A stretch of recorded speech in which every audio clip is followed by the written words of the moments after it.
Hello, property nomads. Hope you're well. You might have seen in the news in the last couple of weeks, obviously, there's a series of events going on in Israel, Gaza, and that sort of area, which obviously not good. What that means, though, for the gold price and people's sentiment is very interesting, and that's what we're going to look at today. So, with everything that's been going on recently, I'm not here to comment on that. That's not what we do on this particular channel.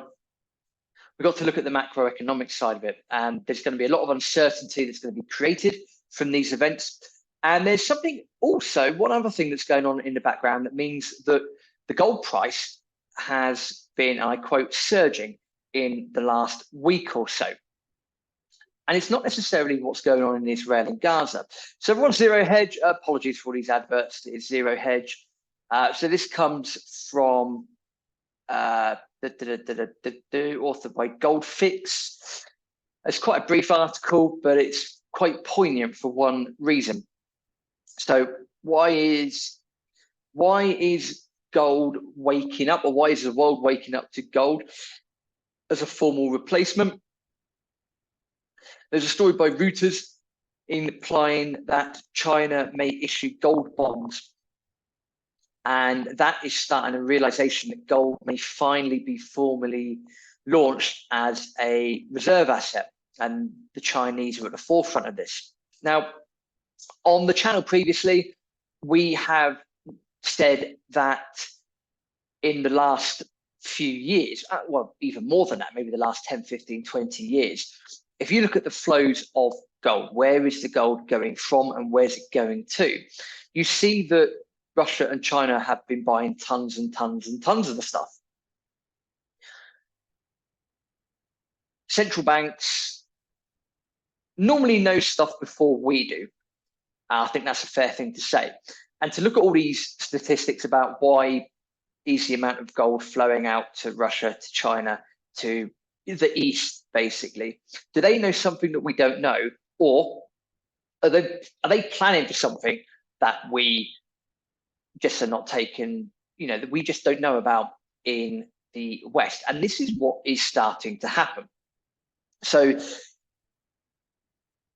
not to get into all the geopolitics of it, you've got Russia, China, potentially India as well. The Eastern philosophy on gold is, I would say, different to the Western philosophy on gold. And it seems like a lot of the people in the West are just asleep at the wheel, haven't got a clue what's going on, and are going to be taken by surprise.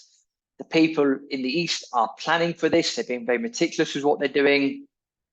And we're going to see a changing of the guard, whether we like it or not. The British Empire has had its time. Obviously, that finished years ago. The US Empire is not going to go down without a fight.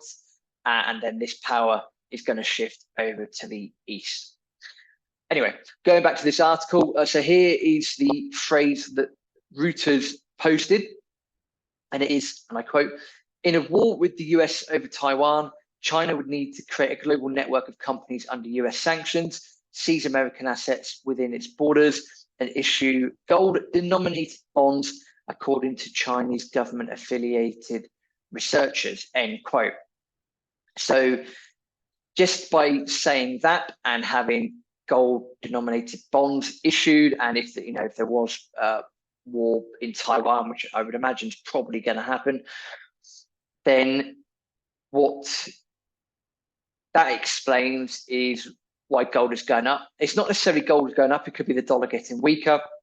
Why? Because treasuries are being sold off.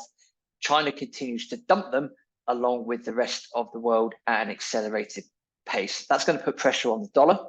That means that, again, one of two things, gold's either going to go up in price, or it's the dollar weakening that is sending the gold price up in terms of a denomination in dollars. It depends how you want to view that, but people are arguing about that all the time. So China's looking to start to monetize gold. That is going to have significant impact on the way the world is run moving forward. Quickly going over to the gold price, though, and this is at the time of recording. Let's have a look in the last month at the gold price. over here. So we can see that the 6th of October, a few weeks ago, not really a lot going on. And this is in pounds sterling, just under £1,500. And then we've got a couple of sharp increases coming up here. Then in the last sort of 10, 12 days, then we see everything's been going on in Israel, Gaza, etc. So you can see that this has started to really, really push up, which is not surprising. And again, it's down to, I think, a multitude of factors. Number one is going to be everything that's been going on, Israel, Gaza, etc.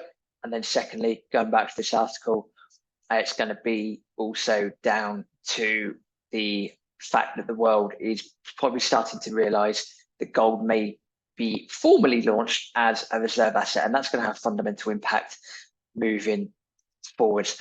As usual, thank you for listening to Property Nomads. We urge you to head across to the podcast, iTunes, Spotify, Podbean, numerous platforms. Go and subscribe to the podcast over there. And if you're watching this on YouTube, use that notification bell. Subscribe to the channel as well. It really does help our numbers. It helps to push our message out there to as many people as possible. So really, it's time to wake up to gold. Time to wake up to gold. Do your own research. We're not IFAs, but please do wake up to gold. See you in the next video.